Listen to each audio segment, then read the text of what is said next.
Sekarang saya ingin ke fraksi PKS. Bang Mardhani Alisera, kira-kira apakah Anda setuju jika nantinya Gubernur DKI Jakarta itu ditunjuk langsung oleh Presiden?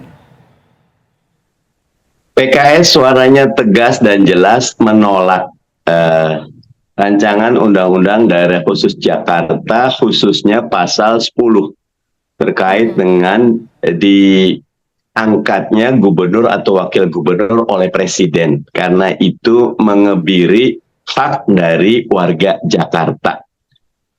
Sebetulnya ada call tinggi yang lain, yaitu bahwa Jakarta tidak sama dengan provinsi lain, cuma otonomi satu tingkat. Artinya cuma ada DPRD provinsi dan gubernur.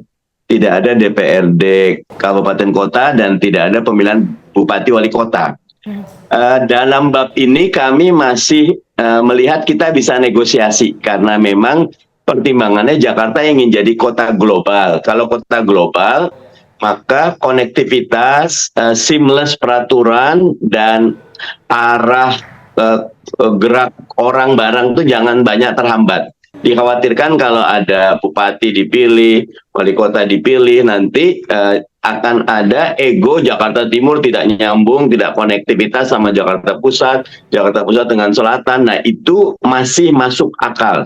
Tapi ketika ada klausul pasal 10 bahwa gubernur diangkat atau ditunjuk oleh presiden, walaupun ada ember-ember hasil di 3 calon diajukan oleh DPRD, menurut kami itu mengebiri hak demokrasi warga Jakarta. Begitu. Oke, baik. Baik, kita ke Bang Deddy. Kalau Bang Deddy sendiri dari PDI Perjuangan sebenarnya melihatnya bagaimana? Apakah setuju atau tidak? Tidak semudah itu ya soal setuju nggak setuju. Kita melihat ini sebagai hal yang perlu kita bicarakan. Karena ada 2 alasan. Ini ada alasan masa lalu dan ada alasan masa depan. Alasan di masa lalu adalah ketika ibu kota pada waktu itu kemudian lumpuh akibat pilgubnya yang bernuansa pertentangan masyarakat yang sangat kuat, satu. Yang kedua, sinergitas yang sulit antara pemerintah pusat dengan pemerintah DKI, banyak singgungan-singgungan politik yang kemudian membuat masalah gitu. Yang ketiga, kita melihat Indonesia itu kan sebagai Jakarta itu sebagai miniaturnya Indonesia, sehingga wajah Jakarta itu adalah wajah Indonesia. Itu alasan-alasan di masa lalu. Karena itu ini adalah draft yang lama, yang sudah ada sejak tahun 2019 kalau saya tidak salah. Pada saat itu belum ada IKN, tadi saya pastikan dengan Bang Mardhani itu. Itu alasan masa lalu. Alasan masa depan tentu bahwa dengan adanya Undang-Undang IKN, maka 2 tahun setelah berlaku, status Jakarta harus memiliki kepastian. Karena tidak mungkin ada 2 ibu kota. Jadi di situ kita ingin melihat, tentu kita melihat ada keharusan untuk membicarakan ya secara politik, hukum, bagaimana sih status Jakarta pengelolaannya ke depan seperti apa. Ada problem-problem tadi sudah disebutkan Bang Mardhani ya.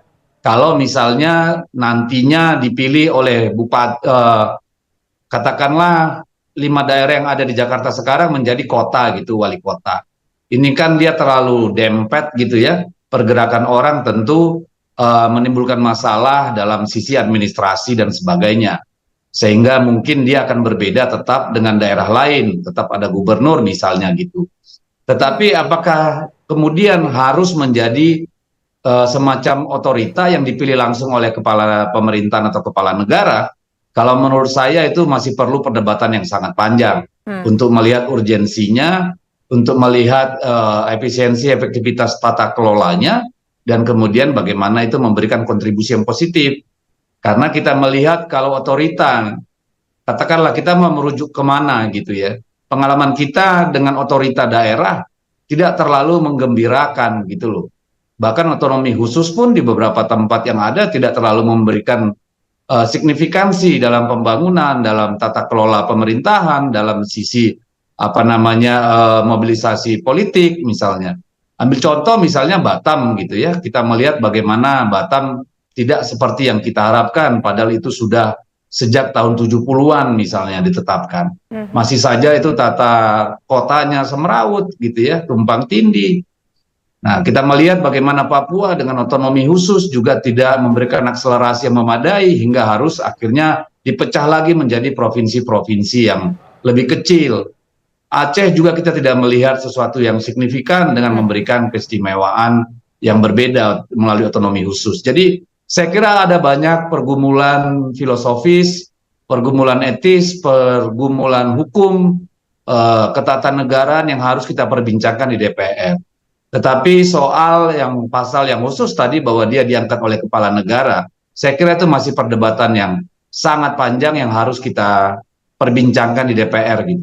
Oke, baik. Nah sekarang saya ingin ke Bang Doli. Bang Doli, ini kan sudah menjadi RUU, artinya akan dibahas, didiskusikan, kemudian nanti akan diputuskan menjadi undang-undang. Nah, kenapa ini kemudian bisa lulus menjadi rancangan undang-undang? Bukankah ini sama saja ada poin yang ke-10 itu, kalau tidak salah nomor 10 itu soal yang kita bahas sekarang ditunjuk langsung oleh Presiden, baik itu gubernur dan juga wakil gubernurnya, ini bisa dibilang mengkebiri demokrasi, Bang Doli. Iya, prosesnya masih panjang ya. Jadi setelah diputuskan di rapat paripurna ini, ya pimpinan DPR mengirimkan surat ya kepada pemerintah. Nah, pemerintah kemudian membahas, kemudian menunjuk ya beberapa menteri biasanya mewakili presiden untuk membahasnya bersama pemerintah, dan lampirannya adalah daftar isian masalah, pasal-pasal ya. Apa pandangan pemerintah terhadap pasal-pasal yang diajukan oleh DPR sebagai inisiatif RUU gitu. Nah, kemudian nanti dikembalikan ke DPR, dan DPR dibahas lagi di rapat paripurna, di rapat pimpinan, kemudian dilanjutkan di rapat BAMUS untuk menentukan di alat kelengkapan dewan mana yang akan membahas ini. Nah, kemudian baru katakan nanti kalau misalnya biasanya yang kayak begini di Komisi 2 gitu ya. Nah, Komisi 2 nanti akan membahas bersama-sama dengan wakil pemerintah yang ditunjuk oleh Presiden, dan itu juga prosesnya tentu harus ada uji publik ya. Kita akan mendengarkan seluruh stakeholder masyarakat Jakarta, apa pandangan-pandangan mereka gitu. Jadi ini masih sangat terbuka, itu saya katakan tadi ya, masih sangat terbuka, masih sangat membutuhkan waktu yang cukup untuk membahas ini.